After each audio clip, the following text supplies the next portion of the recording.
मी अहिल्या, अहमदनगर जामखेड येथील सौ व श्री माणकोजी शिंदे यांच्या पोटी माझा जन्म झाला. शिंदे घराणं लढवय्या, त्यामुळे मल्हारराव होळकर यांचे आमच्या घरी येणे जाणे होते. एकदा माझ्याशी गप्पा गोष्टी करत असताना सैनिकांची शूरता कशी हवी हा प्रश्न समोर आला. मी त्यांना पटकन उत्तर दिलं, सैनिकांनी न डगमगता न घाबरता शत्रूशी लढत राहिलं पाहिजे. शत्रूला इतकी जरब बसली पाहिजे की शत्रू घाबरून पळूनच गेला पाहिजे. माझं हे उत्तर ऐकून मल्हाररावांना हसू आलं. मग त्यांनी मला सून करून घेण्याचं ठरवलं. माझ्या वडिलांशी त्यांनी चर्चा केली आणि मी होळकर घराण्याची सून झाले. खंडेराव होळकर यांच्याशी माझा विवाह झाला.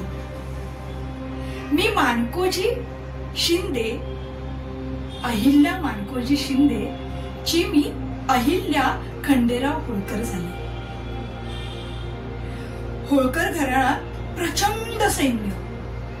स्वारीवर निघताना विशिष्ट प्रकारचं सैन्य, घोडे, शस्त्रास्त्र घेऊन स्वारीवर निघत.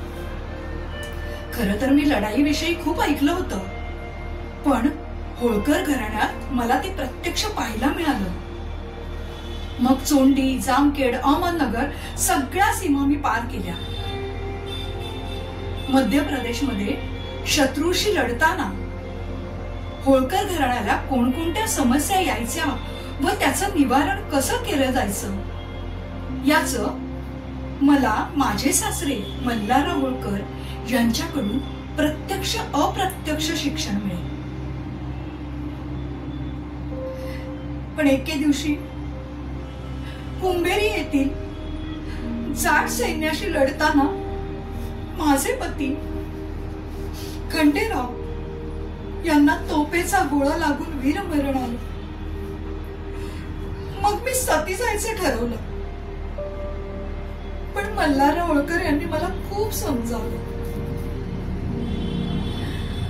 आपल्या पुत्रामुळे खचलेले मल्हारराव यांना मी मदत करायचं ठरवलं.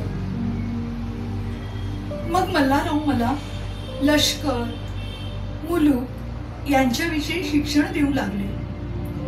मला प्रत्यक्ष कारभारात सामावून घेऊ लागले. आपल्या अखत्यारातील लोकांचे, सैन्याचे रक्षण कसे करायचे